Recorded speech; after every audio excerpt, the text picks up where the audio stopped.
Bienvenue pour cette exploration dans les méandres d'un monde assez trouble, celui qu'on découvre dans les extraits de la NSA financés par les cartels. On va plonger dans une affaire où les lignes entre services secrets, crimes organisés et les motivations personnelles sont vraiment très floues. C'est tout à fait ça. Ces pages nous mettent face à une intrigue sacrément complexe. On a des écoutes high-tech, un vol d'argent de cartel plutôt audacieux et surtout un jeu dangereux entre plusieurs gros acteurs. Oui, lesquels exactement? Alors, on a la NSA, l'Agence de sécurité nationale américaine, la DEA, l'agence antidrogue, des services français aussi et le puissant cartel mexicain CGNJ. Et au milieu de tout ça, trois personnages clés. Michel, Adela et un certain Hervé. Ok. Notre but aujourd'hui, c'est d'essayer de décortiquer tout ça, comprendre un peu les dynamiques cachées, les retournements de situation. Alors, allons-y. Qui est ce Michel Terrach, celui par qui tout commence?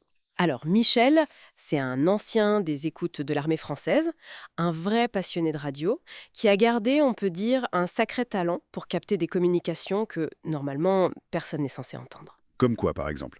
Des liaisons satellites militaires américaines, et c'est fou, mais apparemment non chiffrées, ce qui interroge un peu, non? Des conversations depuis des jets privés, des yachts, ce genre de choses. Et une de ces interceptions va tout changer pour lui. Exactement.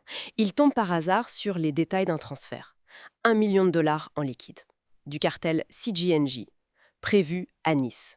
Une somme énorme. Et là, il se dit, Bah, poussé par l'opportunité, peut-être l'adrénaline, je sais pas, il décide de monter une opération pour piquer cet argent. c'est là qu'Adela Ochoa entre en jeu. Et c'est pas n'importe qui. Ah non, loin de là. C'est la sœur du chef du CEJNG, et elle est experte en sécurité informatique en plus. Le cartel la charge d'enquêter sur ce vol. Et elle contacte Michel comment?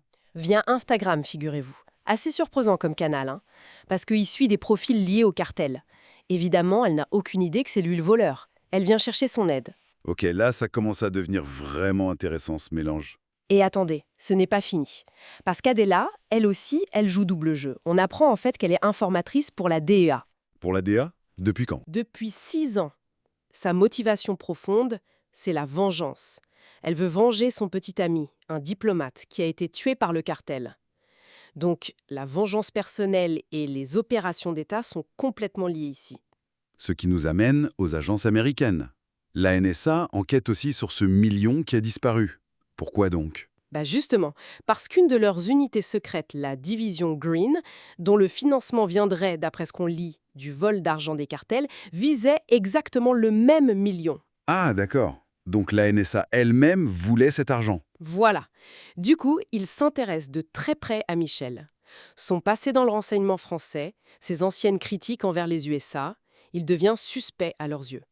Et la DEA, pour qui Adela travaille en secret, elle fait quoi pendant ce temps? Alors, la DEA, elle, surveille Adela, et donc forcément Michel aussi. D'ailleurs, Michel s'en rend compte. Comment ça se passe? Il détecte un EMC catcher, vous savez, ce dispositif qui piège les téléphones portables lors d'un voyage en Mauritanie. Et la DEA, elle met la pression sur Adela pour qu'elle continue de bosser pour eux. Il la menace? Oui, il la menace même de livrer Michel aux autorités françaises. On sent bien la tension, la méfiance entre la NSA et la DEA. Chacune a son propre jeu, quoi. Ok, donc la pression monte sur Michel et Adela. Ils cherchent une issue, et c'est là qu'arrive Hervé. Un ami de Michel, oui, Hervé, un contact de Michel dans les services français, au CADEM, il propose un plan, un peu comme une assurance vie, très risqué. C'est-à-dire? Organiser une rencontre en Mauritanie entre Adela, représentant le CGNJ, et le JSIM, un groupe djihadiste sahélien lié à Al-Qaïda. Un certain Karim, un agent, doit faciliter le contact. Le but officiel, Obtenir des infos compromettantes sur Adela et le cartel. mais ça ne se passe pas comme ça devait. Pas du tout. La rencontre est annulée au dernier moment. Et juste après, coup de théâtre, le frère d'Adela et le chef du GSIM, qui étaient quand même les cibles de cette manœuvre, sont tués dans une frappe de drone en Mauritanie. Ah oui, ça suggère une manipulation, hein. Fortement, les extraits laissent penser à une opération en sous-main, peut-être orchestrée par les services français ou d'autres. La complexité, là, elle monte encore d'un cran. D'autant qu'un autre événement prend un sens nouveau.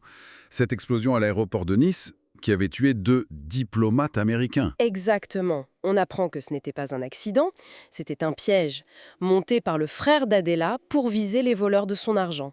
Et les victimes? Les diplomates? Un règlement de compte hyper violent entre le cartel et cette unité secrète américaine. Bon, alors on se retrouve avec une situation incroyablement complexe. Michel et Adela sont coincés entre les luttes internes du cartel, le chantage de la DEA, la suspicion de la NSA, qui pense peut-être à une collusion DEA France, et puis les manœuvres obscures des services français via Hervé. Comment on démêle tout ça? C'est, je crois, toute la force de ces extraits. Ils nous montrent un monde où les motivations sont sans cesse emmêlées. Le crime, le renseignement, la vengeance perso, la raison d'État. Tout s'entrecroise. Les agences, elles, suivent leurs propres agendas, souvent en compétition, et la méfiance est partout. On voit que la technologie est omniprésente, les écoutes, la surveillance satellite, l'IMSI Catcher, mais au final, ce sont les failles humaines, la confiance, la trahison, l'amour même peut-être, la naïveté, qui semblent au cœur de l'intrigue. Oui, c'est un point crucial. La technologie est un outil puissant, mais ce sont bien les relations humaines, avec toute leur complexité, leurs faiblesses, qui mènent la danse et provoquent les rebondissements. Ce qui nous amène à une question finale pour réfléchir un peu. Oui, tout à fait. Et dans ce jeu d'ombre permanent, où tout le monde manipule et est manipulé, où les loyautés changent tout le temps, est-ce qu'on peut vraiment échapper au système qui nous broie, qu'il soit criminel ou étatique? Et puis, finalement, quelle est la vraie nature de la confiance dans ce contexte et quel prix elle coûte?